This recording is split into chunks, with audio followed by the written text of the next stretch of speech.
Hey, I'll take it. That's pretty good. Yeah. Welcome back to the Christ Survival Podcast. We are live and virtual, so not in We person, are. which is very different. But we still got a lot of biblical syrup that we're ready to drizzle, and it's going to be a good day. It's going to be a good day. That is the plan. We'll see. This does feel weird though. This is the first one we've ever done not in person, so we'll see how it goes. It is. And on top of that, we're rubbing off the dirt because it's been like 5 months since we've shot. Wait, I yeah, think May. Yeah. August, Or right? August. August August would was have been the the last last time we time. shot. Yeah. Yeah, man. So it's been a long time then. Mm-hmm. But The pro yeah, though is this will probably come out in 2 weeks, so we're gonna be yes, like on it now. yeah. Well, that's the whole goal with the doing it virtual, so that we don't have to just like load up and film all at once. So hopefully we'll Mm-hmm. be able to like film on a bi-weekly basis, and then the videos are just getting pushed out right away. So that's the goal, which I hope will help the content, like the quality of the content improve. So Yeah, because we're not trying that's to the goal. like figure out stories. We're not shooting 6 episodes in 7 days and figuring out Exactly. stories. And I don't know. It worked, but this will be But better. hopefully, I think this will be better. Yeah. Yeah, and I do want So, to take a trip back down to South Carolina in a couple hmm weeks. Maybe not a couple weeks, but like a month yeah, a or month or two. so. Yeah. Yeah, because we got Mm-hmm. a studio on campus that we could use. We could shoot at. So Hey. we We should have do one here, something but I like don't that. think I can get it because I'm not a media student. Oh, really? Oh, I I don't haven't know. even checked if I don't know if they have to be a media student for ours or not. I'm not sure how that works. Ours just media gets But, priority, and they make you jump through a lot of hoops if you're not. That's what I've heard. That's what I've hmm. heard. Shout out Liberty. Liberty's great. I'm not trying to diss anything. I guess we'll find out. Yeah. That's funny. Okay. So, should we just jump right into it today? I feel like I have a lot of content Yeah, to cover. you wanna tell the folks what we're talking about today? Okay. Today, we are talking about busyness versus laziness. And so, this is the idea. I mean, I feel like I'll go through a week where it's like, man, I was so busy. And then the next week I'll be like, man, I was so lazy. And it feels so impossible to find a healthy balance in between these two. Hmm. And it's like when I'm not doing anything, it's like, man, I should be doing something. And then when I'm always Uh-huh. doing something, it's like, man, I should rest every once in a while. Hmm. Yeah. Yeah. No, I think it is tricky because you don't want to be on either end of the spectrum, and just figuring out that balance can be really, really difficult because it's a balance of being productive with your time, but also there is like such a thing as biblical rest and like not just killing yourself because you're doing too much. Hmm. So I think finding that balance, especially in school, I find that really difficult, like with school life. Over breaks, I think are a little easier just because like the mornings are more chill. You can take it kind of step by step. But school, I think it's really easy for people to get into a bit of a crazy schedule. Yeah. So, And I think as college students too, it's time management is really the biggest problem here because hmm. I see students who, I mean, they have a lot of work, but they're doing it from like 9 p.m. to 2 a.m. Like there's a whole entire school day that they could have allotted to doing their schoolwork, but it always ends up being done in the last second. And this Hmm. is still a struggle for me. I got like 300 words I got to write after we shoot this, and it's like 6:17 p.m. at night. So I'm not helping my case at all. As soon as we hopped on this call and you're like, all right, well, when we're done, I got to go write a paper. I'm like, well, this is exactly what we're talking about. So, but yeah. I, I, well, so How, Genesis 2. No, I'm just kidding. no. Do you feel like, I mean, I know last semester we were talking about you felt like you had a really busy schedule, but you like made priority for God in your life in the mornings and were able to like work that into the schedule, and you felt like it kind of freed up your schedule in a way and you were more productive with your time. Do you feel like that's been the case this semester, or has that been hard to get back into that I routine? think I'm getting back into that. I I think it's cool you mentioned that because I really want to hit on that. Is like throughout most of my faith walk, I've done a really bad job of creating spiritual disciplines. I feel like they've been Hmm. present, and I am in the Word, stuff like that. But last semester, I decided I was gonna take like an hour and a half a day to journal, to read my Bible, and to write. And I saw so much fruit from that. I read 6 books last semester. which is six more than I probably read in 2021. So Yeah. that like, and with that, like you said, I felt like God multiplied my time. Like I gave him the Yeah. first hour and a half of the day, and everything else felt more productive. And it also felt like my speech and conduct was elevated on some level because I was rooting Hmm. myself in scripture every morning. And I was just Yeah. pulling this stuff out the well. And it's like, I didn't even read John like 5 this morning. And then that's what came up in a conversation later. And not saying that like God is gonna bless you if you spend more time with him. But I do Hmm. think the only result from genuine time with the Father is holiness. Yeah. Yeah. No.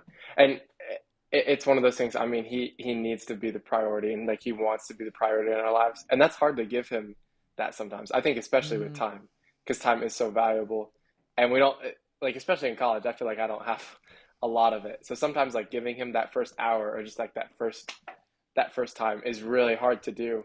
But like you said, I feel like whenever I'm able to do that and get in a good routine, he just gives me like clarity of mind throughout the rest of my day and like the ability to get the things done.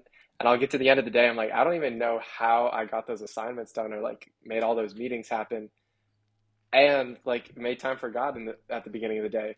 So it's like one of those things that's kind of hard to explain, but I feel like he does. It's not guaranteed that he's going to bless us or whatever, but I feel like he does reward us for giving him that first fruits, like that first time, and just like really making him a priority in our lives. Yeah. And I feel like a lack of that time is ultimately one of the primary factors of busyness. Like, if you want to know when you're too busy, it's when you no longer have time for God in your daily life. And I think that's just so present. And busyness doesn't have to look like having meetings all day and having a schedule. Busyness, I think often we think we're so much busier than we actually are. Because as Hmm. college students, maybe you go to classes from like 9 to 3 p.m., you get back at 3 p.m., you hop on your phone and you scroll on TikTok for 2 hours. And then it's 6 o'clock, you go hang out with friends, you come back at 10, and you're like, man, I was so busy today. I had no free time. Like, I need to find some free time in my schedule. You Hmm. sat on your phone for 2 hours. Yeah, Like, exactly. and I've caught myself doing this too is, man, I feel like I'm so busy. And then I realized that I had 3 to 6 was wide open. Like I had three Hmm. hours. That's a lot of time. Yeah. And it, I think, I mean, I said it, but we're, we think we're busier than we really are often. And I'm Hmm. not discriminating against people who are actually busy. There are people who are actually incredibly busy and they might need to cut some stuff out of their schedule. But I think Hmm. for the majority of college students and adults, because our audience is like 18 to 34, which is super cool, like we just don't know how to rest. Hmm. Yeah. Well, and that's the thing too, because if you're just going all the time, I think one thing as Christians, like we're called to invest and like pour into people. So it's great to be doing all these things. But if you're like going throughout your day and like working your butt off and going super hard, whatever, but you aren't able to like you're so busy that you can't be intentional with people and like have conversations and like Mm-hmm. I noticed this like walking to class. If sometimes like someone's like trying to talk to me, I'm like, dude, like I gotta go. I can't have this conversation. That's another time where I'm like, wow, am I really that busy that I can't like take a second just to like invest in that person and love them? Or is that like a point of like selfishness kind of Mm. and just like, oh, I'd rather just get caught up in my schedule than take the time to love people and pour into them. And I think that's kind of where that like what you talked about rest comes into play because you do have to strike a balance like find that balance of having enough rest and free time in your schedule where you can use that like productively to be Yeah. pouring into people and loving the people around you, I think. Mm-hmm. It's like, where's my time allotted? Hmm. Is it all Yeah. me focused on my accomplishments, on my work, or am I making time to disciple others? Hmm. Yeah. Yeah. I do think kind of switching topics a little bit, like one helpful thing to think about is the idea of like biblical work. And I think that's different than how we define busyness nowadays, Mm-hmm. because it's really easy to have a lot of classes and a schedule and meetings and whatnot. And I think that's being busy, like kind of getting caught up in all of that stuff. But we have to remember like work is a good thing. I mean, if you go back to Genesis and look, Yeah. like God created Adam and his whole job was to name the animals and like take care of the garden. And he gave him things to do. God didn't just let Adam sit around, not scroll on his phone and watch TikTok all day, but like he wasn't just he wasn't just being lazy in the garden. So I think that's super helpful to remember that God created work, and work is a good thing. Like he intended us to be doing things, but finding that balance. I don't think Adam was super stressed running from like one thing to the next. Like, oh crap, I gotta go like take care of the elephants, and then like run over here and take care of this part of the garden. Like you don't see Yep. that in the Bible. He seems to be at peace and just kind of like taking things one step at a time. And I would say he's busy because he has a lot of things to do, and he's doing like God's work, but he's not getting caught up in that schedule of like rush, rush, rush, rush, one thing to the next. So Yeah. I don't know. And even some of the, just to quote like Genesis 2:15 here, the Lord God took the man and put him in the Garden of Eden to work it and keep it. And the Lord God commanded the man, saying, you may surely eat of every fruit tree of the garden, but the tree of knowledge of good and evil you shall not eat, for in the day that you eat of it you shall surely die. So backing Mm, up to like that 2:15, the Lord God took man and put him in the Garden of Eden to work it and keep it. It literally like the purpose and the focus like of the creation of man was like to work. And so I'm not saying like God wanted us to be in a relationship with him. Like he didn't just create us to work for him and like as robots. I'm not saying that, but I think there is a very biblical call to work. And we mhm, flash forward to like Proverbs and in this like, I guess, just abundance of wisdom that we see in Proverbs.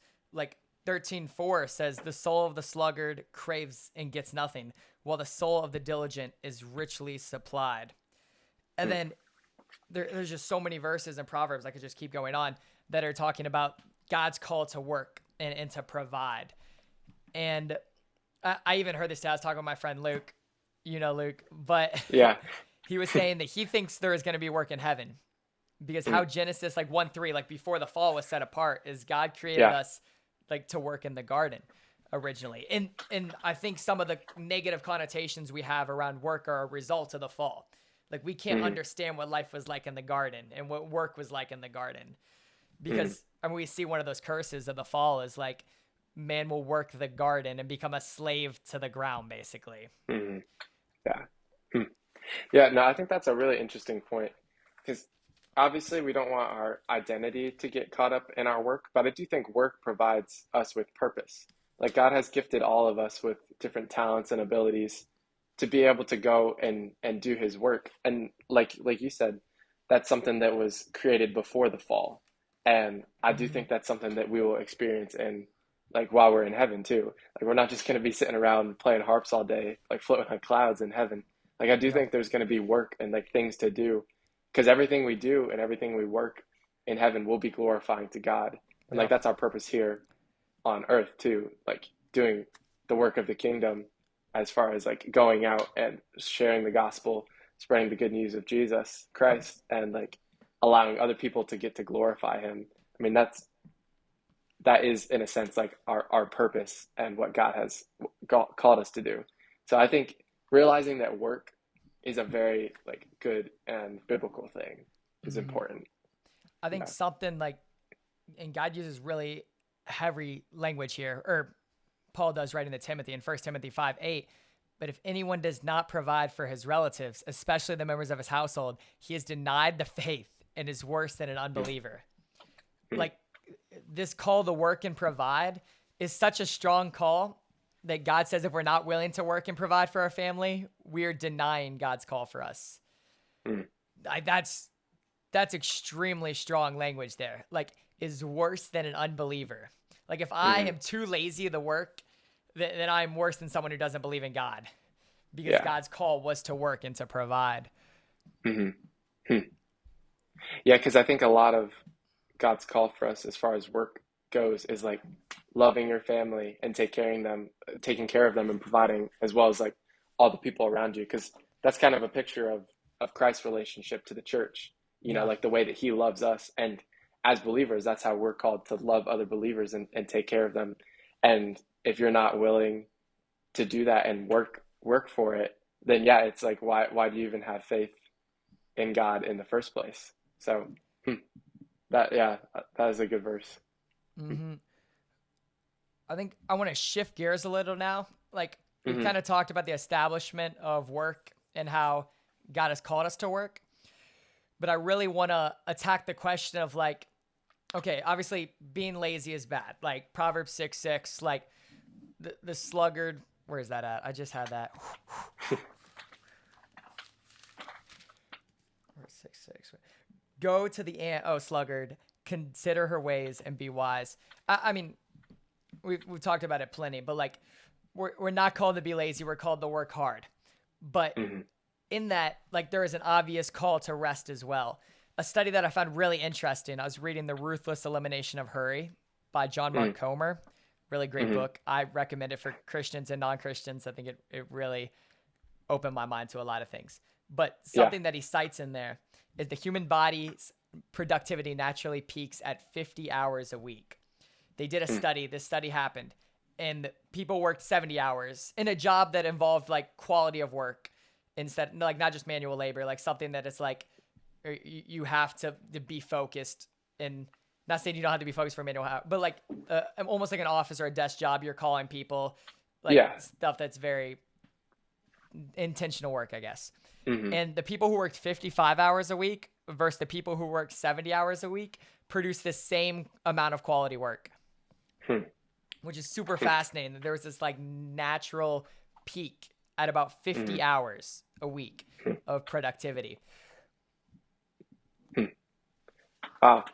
That that is kind of crazy. Is that book like from a Christian perspective, or is that just a It's from a pastor. He was citing a secular research article done, source? but it is written by John Mark Comer, who is a pastor in Okay. Portland, I believe. Hmm.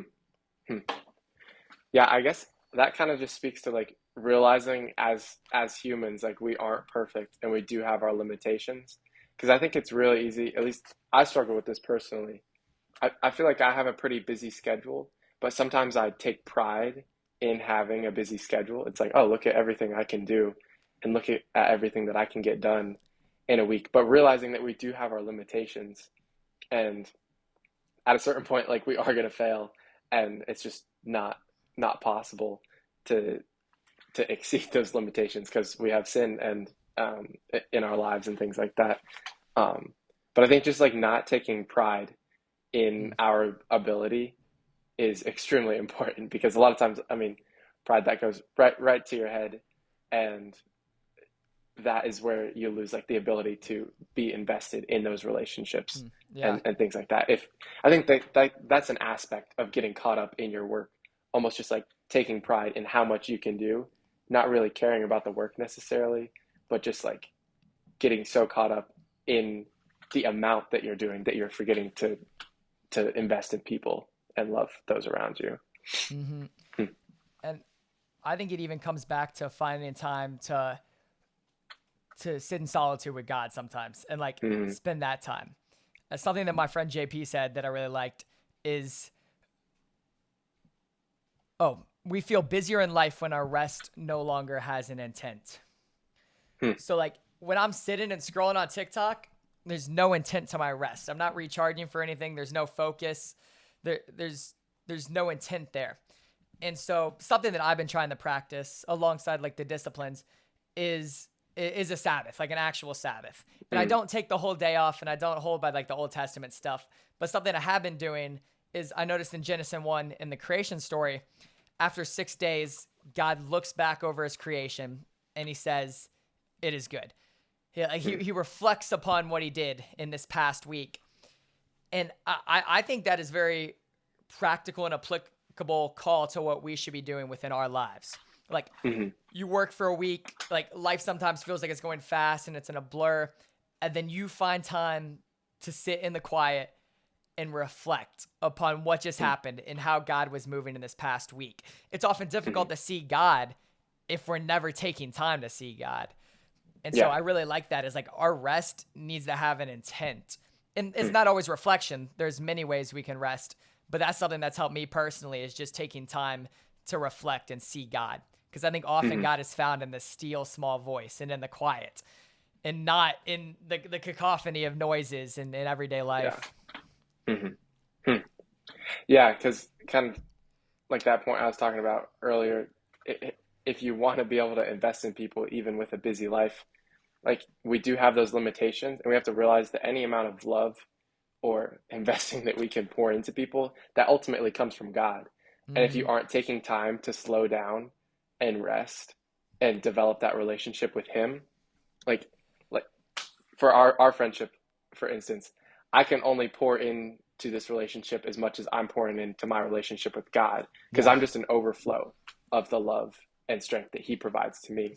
So if we aren't taking time to slow down and strengthen and develop our relationship with God first of all, then yeah, it's going to be super easy to get caught up in all the meetings and everything like that, because you're not going to have anything to give. It's easy just to go, go, go, go, go, and not be able to invest in love in the ways that He calls us to.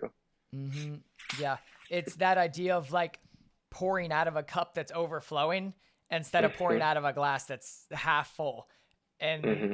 like that natural time with God is going to be reflected in the way we live our life. Because oftentimes the way we live can carry just as much of an example as like the words we speak. Like, what good is it to Hmm. have the words of Jesus on our lips if we don't have the ways of Jesus on our feet? Hmm. Like that is so true. What you just said there about like the amount of time that we spend with God is going to be directly reflected in the relationships around us. Hmm. Yeah. And I think too, just in general, I notice I feel a lot more stressed and like filled with anxiety when I'm not spending that time with God, because there's Yeah. just so much uncertainty, and I'm trusting in my own ability to to get those things done, to make it to all my meetings, to turn in all my homework, whatever it might be. Mm-hmm. I'm putting my trust in my own human ability. And as we've already talked about, like that's going to fail.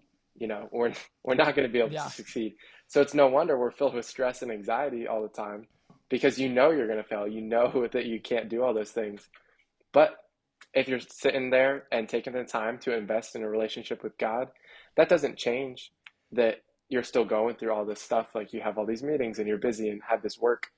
But rather than putting your trust in your own human abilities, your trust is then in your relationship with God to provide for you. Yeah. Um, and I think just depending on like what's in your heart, like if you truly do have that relationship with God, that's going to be reflective of how you live every aspect of your life. So, Mm-hmm. And yeah. Jesus reflected this perfectly, obviously, like as God in human form, like fully God, fully man. In Luke 4, 1-2, it's funny that you said this. I was just thinking about this.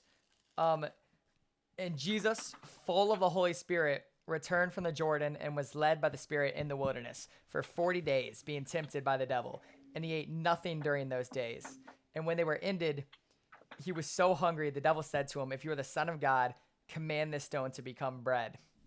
Mm, Something that I think is so necessary is often we look at that and we see and think that Jesus is at his lowest in that moment. mm, But I think in reality, he was potentially like at his best. Not saying that he is steady, but he was reflecting this idea. He spent 40 days straight just focusing on the Father and communion with the mhm. Father. And I think that's an example for us. Like when we're preparing for a major task or in a major event, not saying that Satan is going to like directly like bring us up and talk to us. I'm not trying to say that in any way, but I'm saying Yeah. like Jesus knew this was coming. Like the Holy Spirit guided him and he spent 40 days like just with his Father and fasting before like he got tempted by Satan.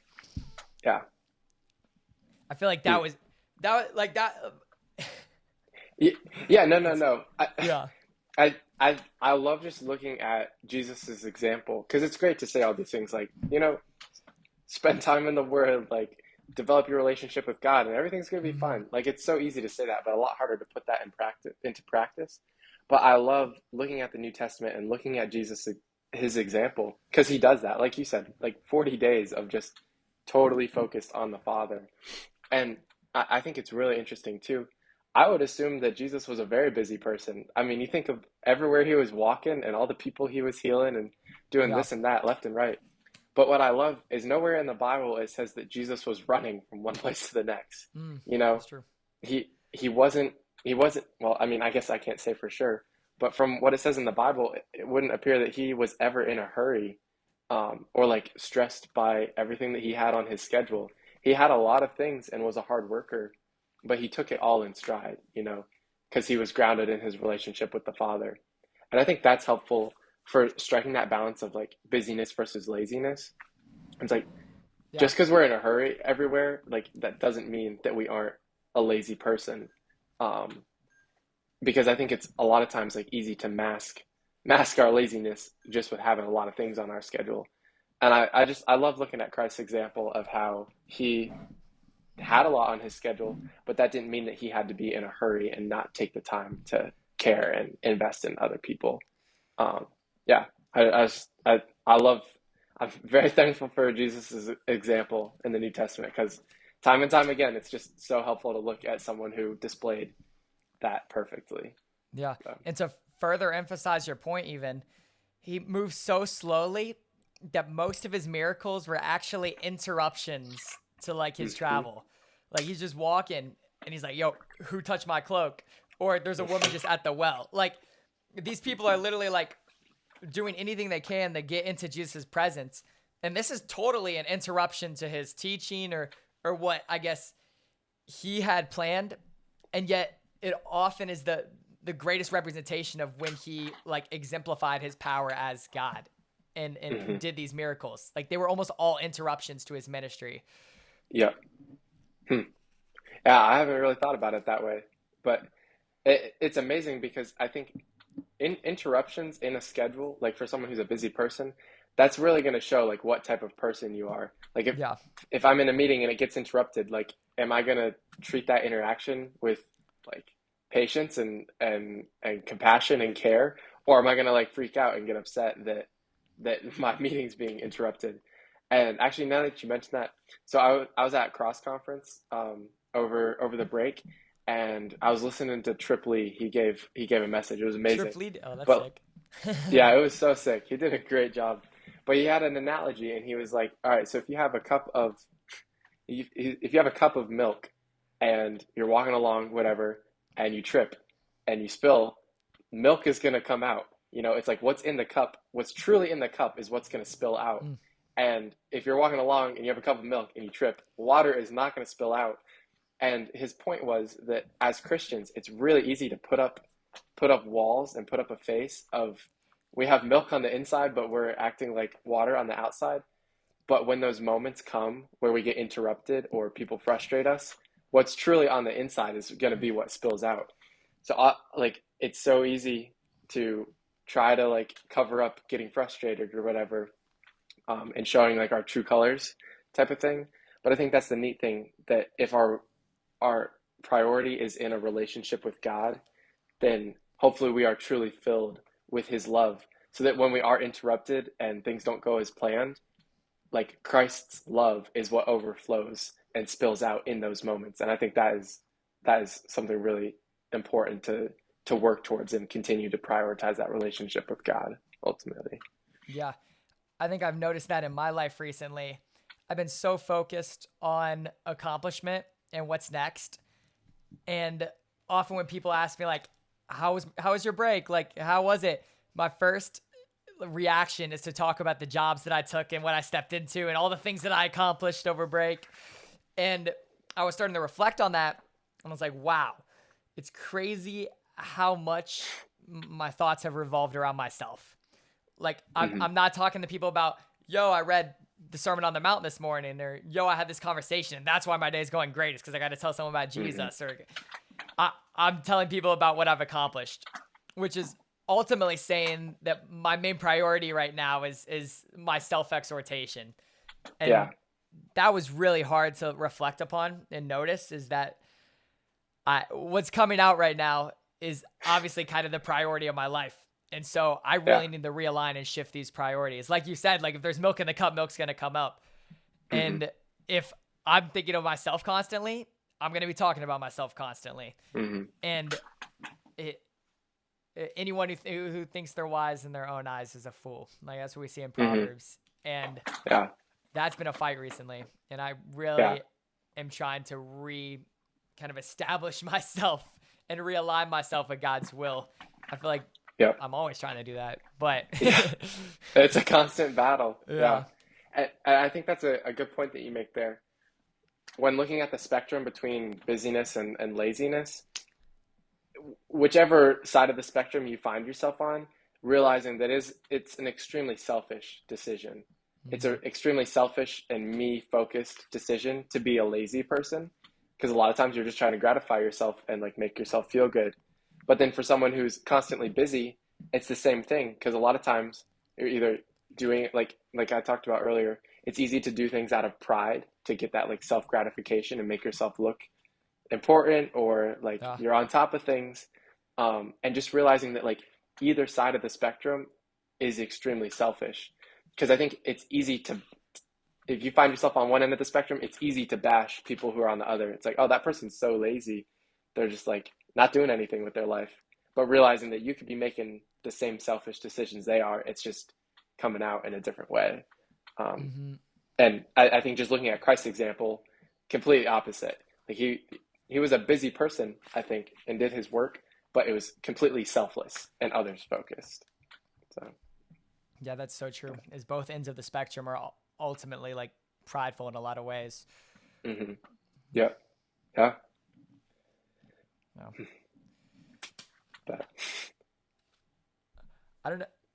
I don't know if I have anything else. I think that was a good wrap up. I think that's a how good did?